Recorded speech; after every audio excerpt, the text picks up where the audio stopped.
Good morning, everybody. It's Cindy. I am starting today with kind of a new thing. I'm planning on doing this every Thursday morning, as I mentioned to you before. It's going to take on a life of its own. Right now, I'm calling it, what am I calling it?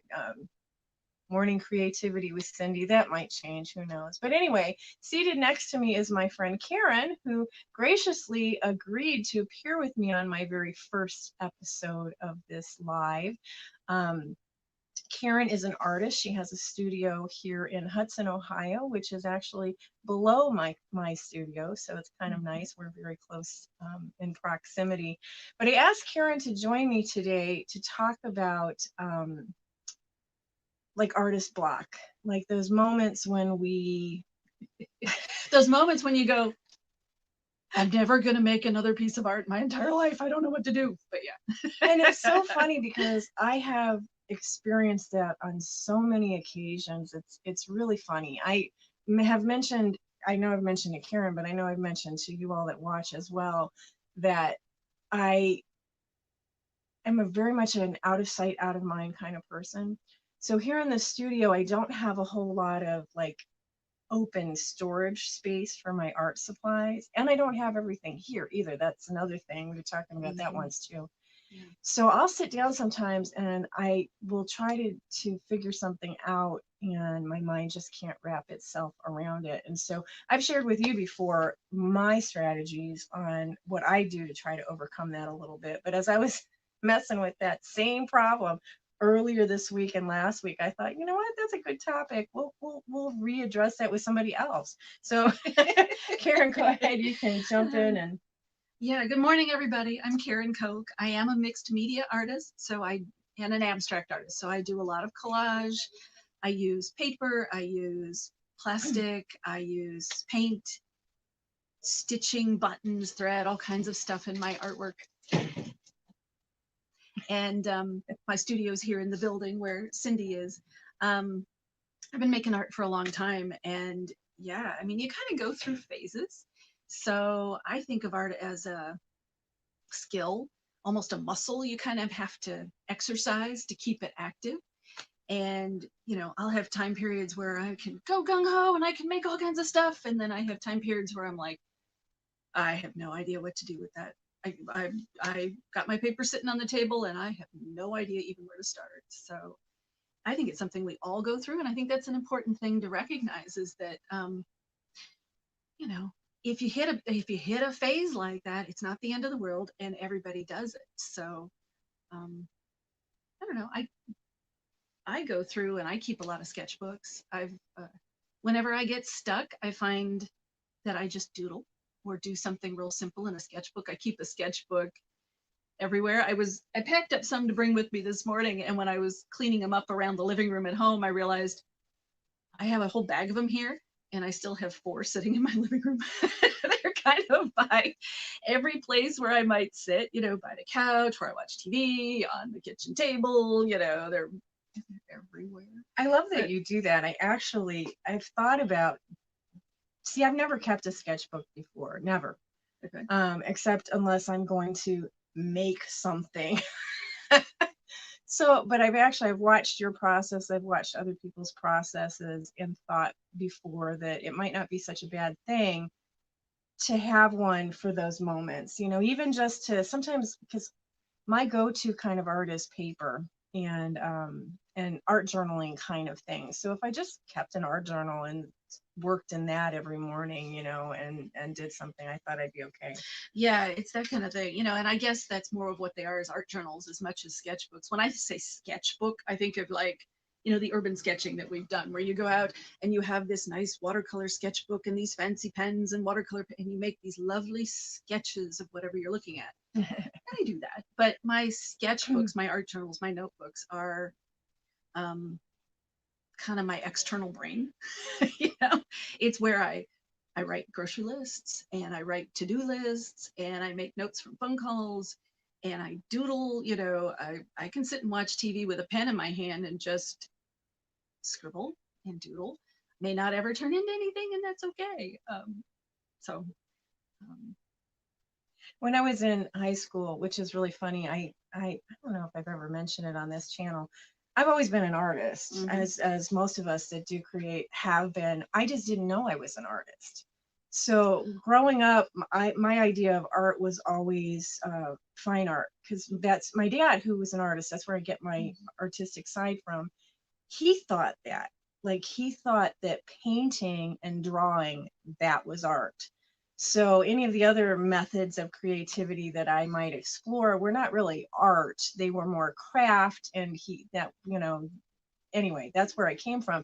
But I did take art in high school, and I do remember that my art teacher had us work in a sketchbook every day. Hmm. And then there was one point when she told us our project was to take our sketchbook and combine a bunch of different things. Use that Oh, sketchbook okay. as a takeoff for a new project. And that's something that maybe would be something to consider doing in the future if I kept one, ongoing. And now I realize it doesn't have to be just sketching. Hmm. So I could use elements of a bunch of different things that I would put in a sketchbook for some art. Well, and you just said something that has become important to me over the time, because kind of in the same boat. I took art classes in high school and I took art classes in college.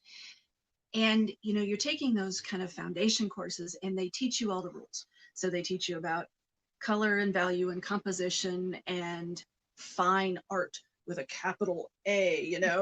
And sometimes that's intimidating. What I've found lately with my sketchbooks is that they're more playtime. Mm. So they're my sketchbooks, they're my art journals. Um, they don't ever hang on a wall. Mm. Nobody ever sees them except me. And so I can get in there and play with Crayola markers or, inexpensive materials, a glue stick and some paper, and just experiment, just play and have fun. And for me, that is huge at breaking through a creative block. Because sometimes when I'm sitting down to make the art, the stuff that I'm going to put on the wall and offer for sale, it's kind of like, is it good enough? Then you get all this stuff in your head. I don't know what I'm doing. Is it good enough? Is anybody going to like it? I don't know how it's going to come out. How does this fit into my portfolio? Does it fit into a series? I don't know. But you work through a sketchbook and it's like, I don't care. Yeah, I guess there has to be a place where, because none of us leave the gate knowing what we're doing. So there has to Yeah, be you're letting out all the secrets. there has to be a place where we experiment and where we learn, and most of the learning happens through mistakes. Mhm. Just playing around and discovering something. For instance, the art tidbit that I did here on my channel a couple weeks ago with the receipts, that was totally a mistake that just Mhm. happened. And it was like this aha moment. Oh, wow, look what I can do with this. So yeah, it's kind of fun. Hi, Julie. I want to say, I'm sorry, I'm going to Yeah. interrupt for a second. I want to say hi to everybody that's here so far. Hi, Sharon and Julie and Mary. Thanks for coming. And for everybody that's going to come in later, we appreciate that you have stopped in to visit with us. But yeah, so Yeah. and I've mentioned that to Karen before, and you guys know I have this painting sitting on my easel. It's been here for more than a month because I'm very funny about my muse. Like I have to be motivated to do something and to do different things. So I'm not always motivated to paint, partly because it's a project for me, and I mean that in the sense that it requires setup, prep work. It requires all this stuff. And then I Mhm. know that when I'm done, it's not something that I can just leave out. And, I have to carefully, clean the brushes and, take care of all Mhm. those things and remove them from the location and dispose of them properly, all that kind of stuff. So I don't typically get into it. But I've often thought that I need to come to a place where maybe I just spend several days just whacking out whatever it takes, in a short amount of time, not making masterpieces, just to practice and hone that craft, because I'm very much a newbie when it comes to oil painting, and it's going to take some practice in order to, get better. Mhm. Yeah. And when I'm working on a big project, working on the big art, um, I always keep a sketchbook handy. And a lot of times, as I'm using a paint, there's always some left on my tray at the end of my painting session. I'll take that and I'll just kind of like smear it or brush it or wipe it onto one of the sketchbook pages just to use it up, because I don't want to put that stuff down the drain or in the garbage. And then that creates a pretty page that I can start and do something else on. But the sketchbook is always ready to go in a sketchbook journal, whatever. It's inexpensive paper, it's inexpensive materials. It's so I don't feel like I'm going to ruin it. Because yeah, the big stuff does take planning and preparation and time and setup and drop Right. cloths on the floor and Right. all the rest of it. But There was a time a few years ago when we would, I just got something in my eye, when we would travel with my youngest daughter. She played travel softball, and I had like a little to-go kit for art that I made. And it's funny because it was so much easier to work in that because I was very limited with like, and I actually, I work best. I should probably do this more often here in the studio. I don't think about it though, because I'm going to do the masterpiece here. Um, but where I just gather some supplies and I make myself use those things. Like I'm not allowed to think about what I have here or there or somewhere else. I that's a good have to idea. use Yeah. what I have in Yep. front of me in some fashion. I actually think it's an amazing creative tool. But I used to go on these trips and I would have this little box of stuff, and anywhere that I was at, I could be sitting in the stands and I could be doing something, and that kind of fuels more and more creativity. hmm Yeah, if I'm out sketching, with my Friday morning sketch group, the more supplies I take, the the less likely I am to get something done. I do better with a limited set of materials. That's a good idea. And the other thing I like to do sometimes are those internet challenges. Like you'll get Mhm. a month where it's, a prompt a day, and you go through and you try to make something based on that prompt. And those are fun. Sometimes I do all the whole month worth and sometimes I don't, but it helps to have that little kernel to start with. So there was Mhm. one in February with collage. It was called Februlage.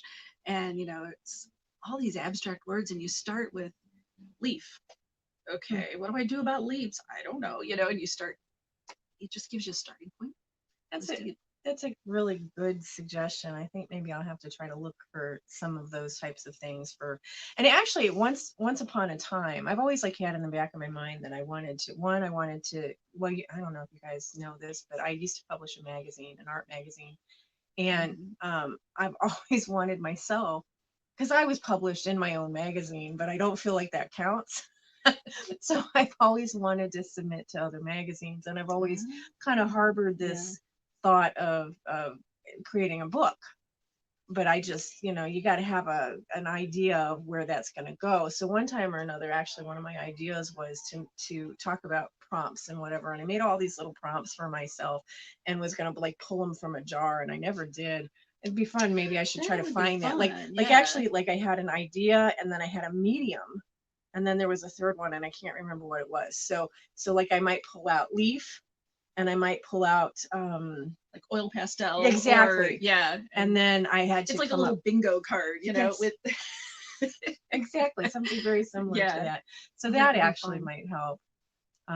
But yeah, I Yeah. like the idea of the challenges. I should do that more. But actually, what I really need to do, I have the second channel, and I do hmm a reselling business. I do vintage reselling, and so my studio, which I moved out, moved into the space to be in an art studio, but the reselling business pays the bills.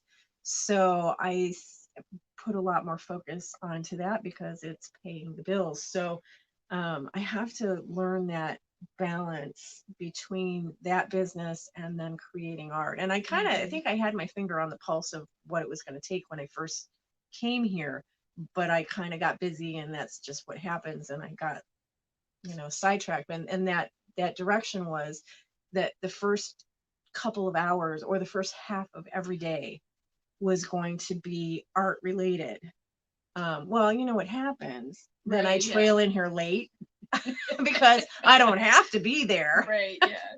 So strangely enough, like part of the reason why I decided that I wanted to do these morning things here is, and I'm going to actually do a morning thing on my other channel, probably starting in April, was as a reason to get my butt here a little. Wait, a little bit earlier, maybe. We'll see. I'll still Yeah. probably trail in 5 minutes Right, before yeah. and be like sitting down. Hello, everyone. So we'll see. I don't know. When summer comes, it's a little bit easier for me to get up early in the morning because it's not dark. I don't know if anybody watches Lori Marie Jenkins. Oh, I love She her. calls Yeah. it dark o'clock. So if I don't have to get up at dark o'clock, then maybe I can come here earlier and then get out a little bit earlier too with the summer weather. I've always wondered how that was going to affect me here because I'm very much a weather person. I like to be outside. And my studio, yeah. I can't open the windows. I can't be outside. I do have a nice little park right across the way to go Yeah. eat lunch or something. So that's nice. You can But see daylight. I You've can got see a lot of, nice lights. very but yeah. important. So what do you all do? I mean, I'm kind of looking at the comments, and there's a comment about carrying a sketchbook everywhere and digital painting. What do you all do to get past a block or to keep your creative juices flowing? Or what do you get stuck with? You know? So if you kind of leave comments about that, that would be interesting to know too, because there's sort of an endless variation of what do you do to kind of get yourself motivated and playing and having fun with your art supplies. Right. Sometimes one of the things that I do is, and I've talked about it on this channel, is I will watch YouTube videos, or I used to go through Pinterest. I can't do Pinterest anymore. It's just too much for me, but I'll look through YouTube videos. But there's a danger in that too. One, the danger is that it's a time sucker. So unless I'm actually doing something while I'm watching, hours can go by while I'm getting inspired by, the videos that I'm watching. Number two is that it's one thing to be inspired by another artist. It's a whole different ball of wax to copy that artist. So I mean, I suppose if I was keeping a sketchbook and I wanted to try a technique or something that somebody was doing in the sketchbook that I'm not going to use for, anything other than, figuring something out maybe. But that's an odd sort of a balance too, because you don't want to look like another artist when you're creating your stuff. So and it's funny because things do tend to go in cycles. What was it just the other day? I'm thinking there was something that I did. Oh, it was cardboard. So all of a sudden, like I got motivated to use cardboard, and I might have seen it on YouTube somewhere. I don't even know. But then all of a sudden, like all the videos that were popping up were cardboard. And I just laughed because and it's not necessarily, I think, that if people are copying it. It's like, I feel like it happens in the reselling world too. Yeah. Things just go in these bizarre cycles. Like for instance, in the vintage reselling world that I'm in, one person can find an item that I don't believe I've ever seen before in my entire life, and I'm like, oh, that's really cool. Then the next week I'll find it, and then I'll start seeing it popping up in videos all over the place. It's like it's really kind of freaky. So I mean, I don't know. Yeah. YouTube. I love YouTube and I love watching what other people are doing. But like you said, I mean, oh, it's just a 10-minute video. Oh, that's just a 10-minute video. That's just, okay, so it's 12 minutes. And the next thing you know, 3 hours have gone by and I'm like, what did I just do? Nothing. So, and yeah, being outside is very inspiring. So that's if you can get outside and paint, that's terrific. Our weather here is kind of limited. We have kind of a short season for being outside, but I actually have thought before about, like, my mind, I fantasize about art. I don't always do it, but I do fantasize about art. So, like, I mean, for years I've envisioned getting up and taking my my portable easel out to we have a national park here that I absolutely love, and I've envisioned taking it there and painting in the mornings, like on a couple times a week basis or whatever. So I've already envisioned taking it out. Yeah, even just standing on our sidewalk in front of the studio or out in the little park area that we have across the street. I mean, I've already envisioned doing it. We'll see how it gets done, but oh yeah, there's all kinds of scenic things, the historic buildings and the trees and farmers market and I have to learn to paint faster. That's part of my problem, because if I could finish something in a one-stop thing, I'm more inclined to do it than, taking something that's going to require several hours or even longer. a I couple of sessions. yeah, a couple of different Yeah. sessions because I like it to be finished, and I only can meet out a certain amount of time. There's a couple of reasons for that too. One is I have so many other things on my plate. Yeah. Two is that my back can't deal with me standing up all that time, nor sitting all that time in the same, Oh, doing okay. stuff. Yeah. So, and I like to stand when I paint, so that becomes definitely becomes an issue. But yeah, Okay. I'm reading the comments Yeah. here. About. Julie, your metal stamping artist. It's funny Oh. that and Julie's one, Day Trip Vintage. She's one from the vintage reselling world. Um, it's interesting, excuse me, how many people over in the vintage thrifting world are actually artists as well. Really? Oh, it's Okay. surprising to me how many people are artists. And a lot of people, probably like me, with a lot of my artwork is vintage inspired. And so they'll do these amazing assemblage pieces with, vintage items and everything. And it's really cool to see quite a number of people. I find that I have quite a busy business. Oh, do you have an art business, or or is it your vintage business, Julie? And am I calling you by the right name? I'm so bad with names.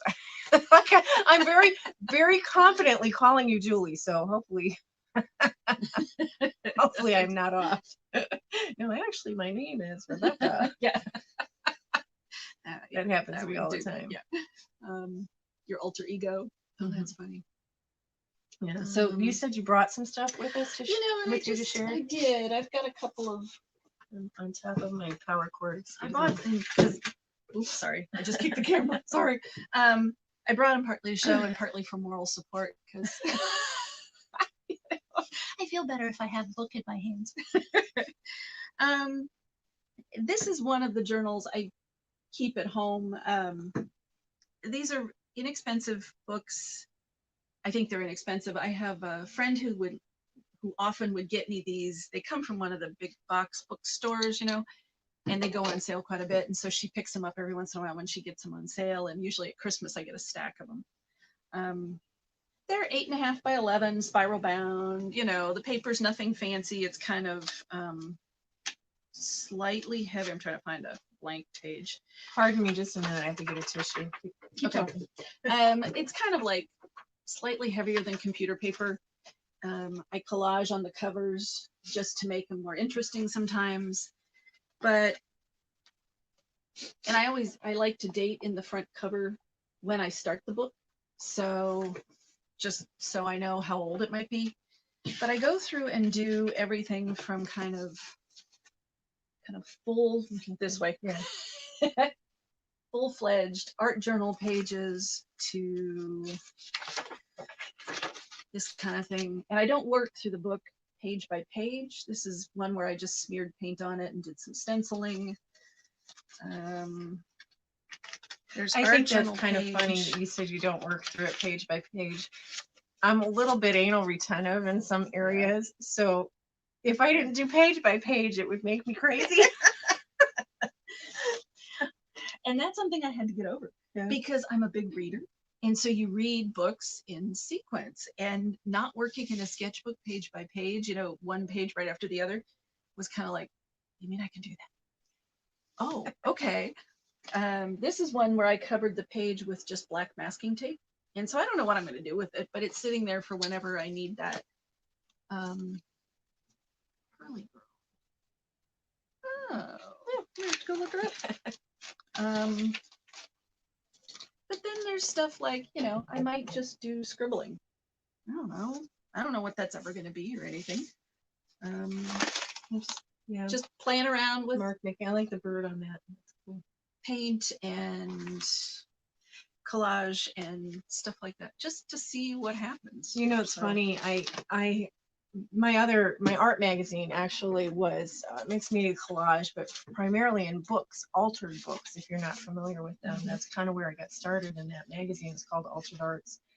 But one of the things that I did was I taught classes at conventions and things around the country, and it was always a challenge to get people to get outside their box like I said, I was anal retentive about my sketchbooks and whatever, but one of the first things I used to do with people with an altered book was, first of all, I would provide the book. So they didn't have some special book that they came with that was like, a shrine. Yeah, And sentimental or right, yeah, exactly. So I precious. would hand them, just, a cheapy book that was, the library discards books. If you guys didn't know that, they actually throw Mhm. books away from time to time, or you go to the dollar store and get something that was mass produced and they can't sell anymore, and then they go there.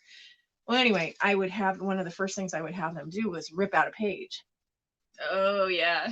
Rip out a page of the book.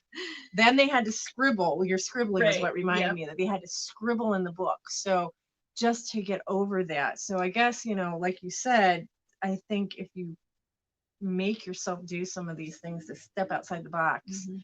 then you're more likely to free yourself up to do other Well, things. and your point about using a book that isn't precious is really important. If you're going to use an altered book, pick one that you get at the library book sale and it doesn't matter. And that's why I use some of these books, these spiral bound ones, because they're inexpensive. And if I mess it up, I don't care. It's got like 150 pages in it. Okay. Um, You just rip it out. just, and I don't ever do that though. They Really? stay because sometimes, Do you make them into something else eventually? yeah, a lot of Okay. times, if I hate it, I can just glue some collage papers over it. But yeah, that reminds me, I teach classes with our library once in a while, collage classes. And I went in to do a mixed media thing. And the very first step in the project was to tear up book pages and cover our surface. And so I had these old dictionaries and I was passing out pages and I was telling people, okay, so now pick up a page and you tear it. And you could just see the librarians in the room go, their poor hearts stopped for just a second. It's okay. It's all right.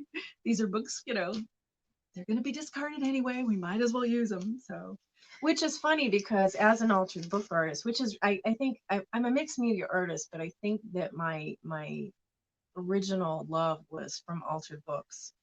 And so as an altered book artist, it's really funny, a lot of people love taking the old vintage books and using them for things. And I have a really hard time with that because to me, it's probably that vintage side of me that loves mhm. all things vintage. There's intrinsic value in that book. To me, it's a work of art. It's survived 100 years or so intact, in good condition, and I just can't mess with it. So I will sometimes copy things. The really old ones, 100 years or more, are pretty safe for me to copy and use in my work, and sometimes I'll do that. But I like to find them beat up. Yeah. If they are Yeah. torn and beat, I've actually told estate sale company people before that that's what I'm looking for, because I wanted them to know, don't just throw that stuff out. I mean, if it's in tatters and it's old, keep it, because I'll use that. I'll give it new life Mhm. and feel like I've done a good deed, as Yeah. opposed to taking something that has, survived from the 1800s in pristine Yeah. condition and then change it. Yeah. If I'm going to alter a book, it'll tend to be kind of like a mass market, more modern book, Mm-hmm. kind of the thing they produce in the multiple tens of thousands. And, it's a novel. Yeah. It's not meant to be kept. This is one that I picked up at my local library sale, and it's a book about prairies. And I don't have any real attachment to prairies, except it has some really beautiful photographs in it. Mm. Oh, look, it's a bird. Mm-hmm. But when I picked it up, and I use this as a journal to kind of write in and, do some introspective stuff. And I love it because the table of contents, the chapters are called Where is Here? Okay, well, that would be a good prompt to write on, or digging into the past. Oh, okay. Secrets of the soil, which could be secrets of the soul, right? Home on the range, water of life. So the chapter headings were interesting, and they make good idea starters when I'm working in this one. So anyway, Yeah, that's kind of yeah. fun. I'm Yeah, I hate to mess up a vintage book too. I agree with you. If I get something that's old and in good condition, I do sort of Google it and make sure that it's not valuable. Some of those I can't rip up. Now, old dictionaries I do tear up because we love dictionaries, but everybody had a dictionary at home on their desk, school, at work. Yeah. Libraries have them, and we don't use them, and they're beautiful. They're absolutely, the paper's beautiful. The typefaces are usually very pretty. The little line illustrations. Now, here's an interesting thing about Yeah. dictionaries. I agree with Julie in the chat who was saying that they seem to be Yep. very abundant, and you were saying Yeah. the same thing. They are, but it's really funny because we don't really use dictionaries anymore, because everything's online, so we can look up, definitions online. But definitions of words change over time, and their usage change.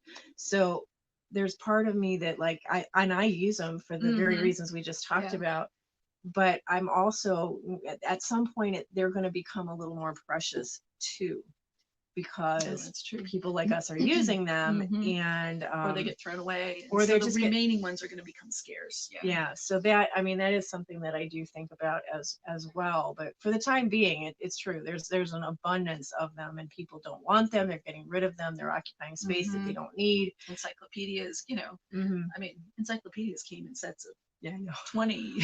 They can't So, give away encyclopedias most of the time. but Yeah. yeah, I know.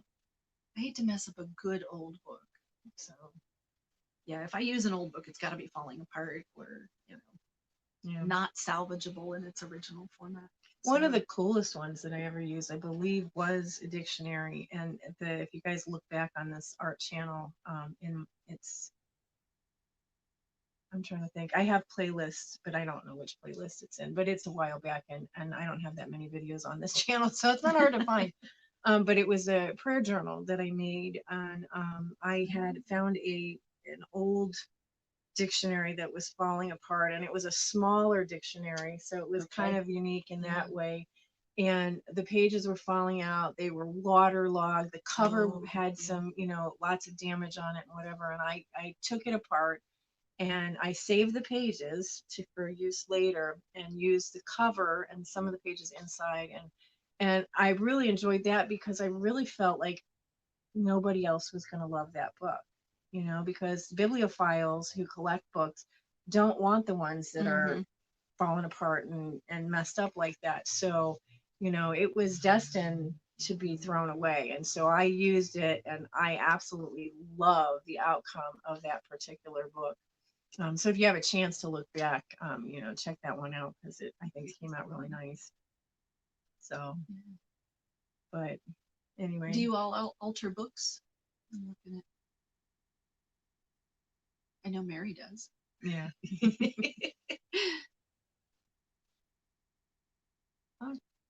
Oh, jewelry with dictionary illustrations. Now that would be really cool. Yeah, that does sound fun. That's neat. Okay. Yeah, that sounds fun. The you just said something, and it was like squirrel, like it went in. I'm like, I had an idea, and I'm like, oh wait, what was that idea? Do I still have the book? No, Sharon, I actually gave it. And it's funny. That's another motivating factor for me. I think I create my best work when it's something that I make for somebody else. So if I am like putting my heart into a piece that is going to be gifted to someone else for whatever reason, not sold, not just for the sake of making it, I have a tendency to put more of myself and more into that piece. So that particular journal was created as a labor of love for someone that I knew that was having a really hard time, back when I made it. And so it was all with that attention to what would be meaningful for her in this book. And so I no longer have it, but and then that makes it easier to give it away to after you put that much time and attention in it. Yeah, because you knew you did it for that purpose. Yeah. Although I have to tell you a story. You might know this story, but a number of years ago, I used to go and do this convention in Columbus, Ohio. It doesn't exist anymore, but it was called Art Escape. And they used to have a silent auction for charity, and they would ask us to create something for that auction. And so I poured myself into this piece for the theme at the time, because they were always thematic. And the theme at the time was masquerade ball, or it was like a Mardi Gras kind of like a Mardi Gras kind of thing. And so I made this shadow box. I did a mask, and I created the mask like I had a plastic shell, but I totally created it from scratch on top of that piece and made this shadow box that I fell in love with. I absolutely adored it. So I took it to I took it to the thing and put it in the sale. And right before they called it, I looked at the price and I'm like, for that, I'm buying it. So I bought back It's worth more than that. I bought back my own piece and it hangs on my wall in my kitchen. So yeah, that's kind of funny. I don't even know what caused me to think about that, That's but funny. yeah. When you make a journal out of an old book, how do you alter it? Do you glue another piece of paper to each page? I don't. Cindy's got a bunch of videos on altering books. Usually I start by taking out some pages of the book because by the time I do some paint and collage inside the book, it makes the whole thing thicker. Like this one, I've probably removed, keep going the wrong way with the camera, half the pages out of the book. And you can see how thick and ripply the pages get when you add more stuff. And then sometimes what I do is I go through and just sort of paint over the text because it can be really hard to write on top of.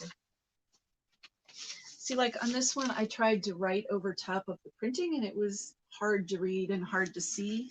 So if I have a page like this, where I've painted over the words, then it gives me kind of a good canvas to start on. And then I have the pretty pictures to work around, So those pictures were on the page to begin with. These pictures were really on cool. the page. I like that one with the caterpillar that you showed, where you painted around that one, and he's just kind of hanging out in the corner. Yeah, that's really cool. Yeah, so, I like that. And I like, for some reason, that paint right around it kind of spoke to me too, the way that, Yeah, sometimes I just paint them white, sometimes I paint them black, and sometimes I sort of pick up the colors in the background. And this is, I don't know that we're gonna be able to see this. This is one where I actually cut a bunch of, I don't know if we can see that. No, probably not. I cut a bunch of these pages out of the middle, so there's all these little stubby bits left in here that to make the book a little thinner. So, and this is fun. I've done them both ways. I've done them like Karen's done here, where I use a book and then I create in the book and I don't take it apart. But I do like she does. Oh, it's gorgeous. Show that. This one? Yeah. Look at that. That's beautiful. But I'll cut out some pages too, like she said, because otherwise your book's going to be like this. I mean, it's going to be like monstrous. It'll break the binding. It'll break the spine, and your book will fall apart. Yeah. So, but I've done it that way. But the prayer journal that I was talking about was one where I actually removed all the pages, and then I used the cover as the binding, and I did a pamphlet binding stitch to put signatures. I made the pages into signatures, and then I put them back in the book. So when you do that, you can actually use so many different items. I mean, you can put pages in a book like the one that Karen's done. They call them tip-ins, where you can add pages to them. But when you're designing using your own signatures, it actually, I think it gives you a little bit more freedom and creativity to add those different items, like different papers. Like I might add packing slips and game, papers, and or you can stitch on them or run them through the sewing machine and then put them in put them back in the book. Yeah. So, Uh-huh. I mean, you can do that with that kind of book as well. It's just a different process, and it's a different. And Mary's got a good comment too about, if the paper in the book is sort of flimsy, you can glue a couple of pages together to make it thicker so that it can hold up to whatever art process you're throwing at it. Mm-hmm. And that's something to keep in mind too. It's funny how we segue. We started on one track and now we're on altered books. But I was just looking because my video that's going to air tomorrow, my studio vlog, I was doing that here yesterday and then the other day. And I was gathering things together to work on a new project. And one of the things, and I don't think I touched on it in the video, so I'll share it here.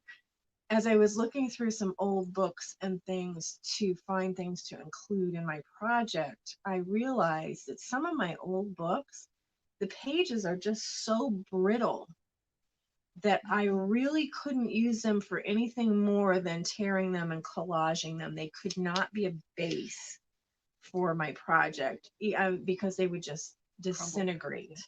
So, the type of your beginning substrate, I guess, is important. And when you're doing altered books, stitched binding in a hardcover book is really the best way to go. Mhm. But I have done and seen people use actually paperback books in them, but they're not very sturdy, and you've got to know that it's not going to stand the test of Well, time. and I've done one in a magazine Yes. with the, the glued binding. Mm-hmm. And yeah, sometimes, the Yeah. pages, but you work around, making sure that the pages are stable and the binding holds together. Yeah, So that it's is what it fine. is. But this is the fun stuff. This is the playtime. This is the stuff that you can hear us talking, right? We're getting excited and But we're not going to sell this. right. Nobody's You ever, know? no. I mean, So other than me going, isn't that hey, funny? look, nobody's ever going to see it. Right. It's just for me. It's for fun. But sometimes, and sometimes though, actually, if I'm going to mess around in something like that, like in a sketchbook or whatever, I like the idea of not using the other side, because what if I do make something that turns out to be something that I could, like tear out and then, and then sell. So that's an idea too. But the altered books, I love, and that's why I really haven't done them here on this channel. I haven't done altered books, although the piece that I'm actually going to start on now that will show tomorrow on my blog is it's a booklet of sorts. So it's a journal type thing that I'm going to do, because that seems to be my passion. So I kind of wanted to tap back into that artistic passion, as opposed to the artistic side that thinks that I need to create a certain way because that's what I can eventually sell. So I need to tap into the joy and the love of the art in order to propel the other stuff forward eventually. So yeah, it's an interesting little thing. I'm looking back at the comments. Yeah, so but yeah, I have no particular length of time in mind. I have a feeling that eventually these will wind up being like 1 hour to 2 hour, depending on what I'm doing. Because I'm thinking that if, by cutting out this time, I can have guests, whether in person like Karen and I, or remote. I even have, now that I have a better internet setup, I could actually do live art with you guys, if I have a project that I want to share. I can do, I can do so many different things in this format. Oh, I can also do a live sale here on my art channel, which is something, with, I have sold art on my other channel, my art, before, but I could sell my artwork here. I could sell art supplies. I've actually thought about having like a garage sale of sorts of art supplies, because that would be fun. I have so many art supplies. Oh, let's do that. To get rid of would be nice. Yeah. So I mean, I have all kinds of different ideas, and it's funny. I get this way, and I don't know if we get this way about art too, but sometimes if I get an idea in my head, I better darn well act on it right away, or I will analyze it to death, and it will never get out of the gate. So earlier this week is when I decided that I wanted to do these things. So you put it in motion, and here we are. Right. So if Karen hadn't joined me, I don't know what I would have done today, but I would have done something. We would have been here together doing something.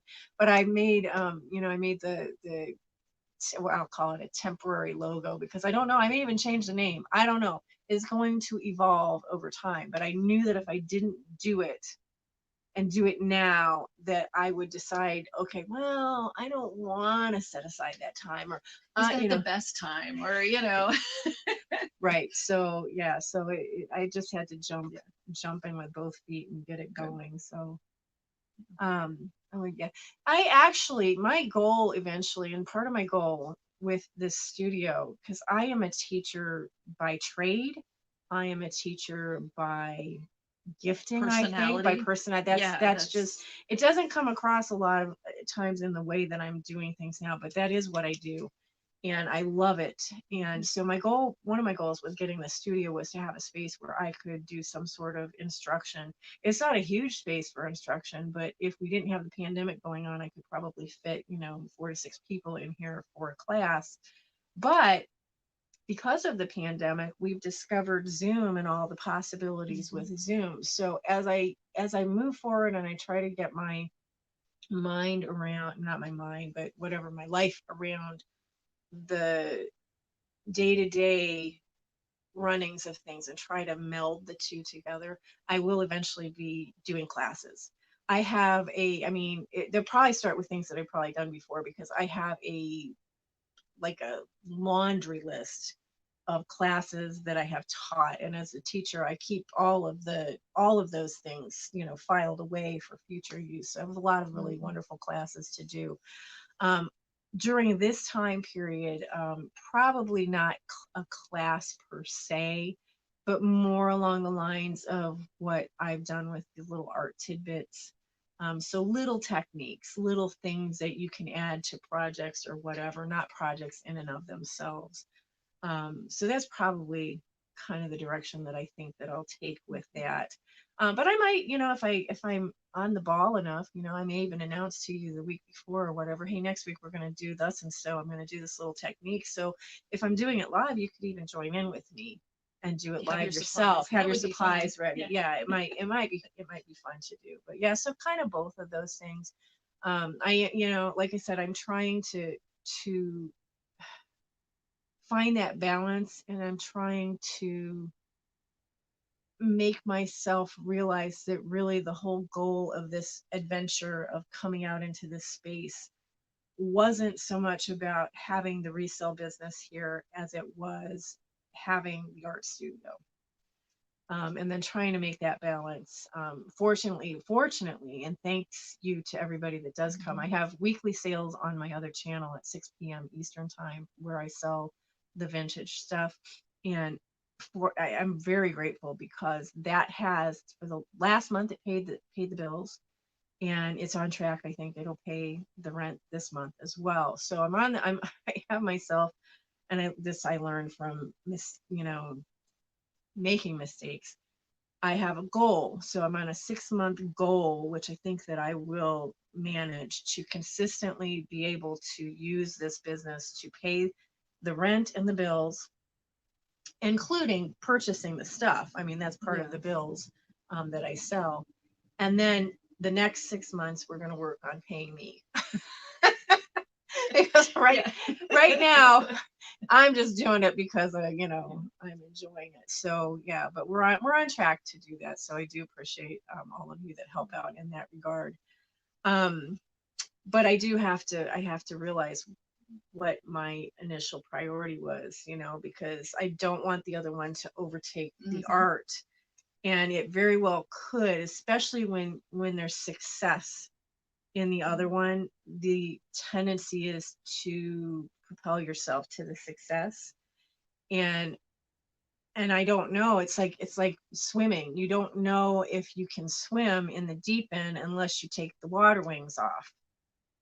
Mhm. So, I mean, I don't know if, it's an interesting Yeah. thing. It's always a balance, you know. If you're working a full-time job, then the time you have for your art is kind of limited. It seems like it's always easy to sort of push that to the side, which is It's the first just thing that goes. Like yeah, I I know. said, It's oh, if I do art the first thing in the morning, then I'll do that because everything that has to get done will get done.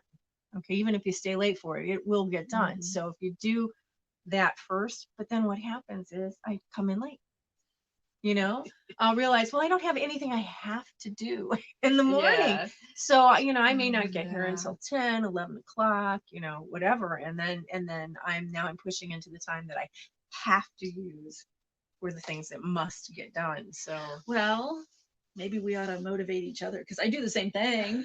My studio's downstairs, and um, I show up when I show up. And my studio time's in the morning. Maybe we should keep each other yeah, accountable. maybe we Meet can for meet for coffee, coffee. I was and just thinking that meet for coffee or very something. early. And Yeah. yeah, that's So a good idea. I mean, we'll talk about that yeah. more. Okay.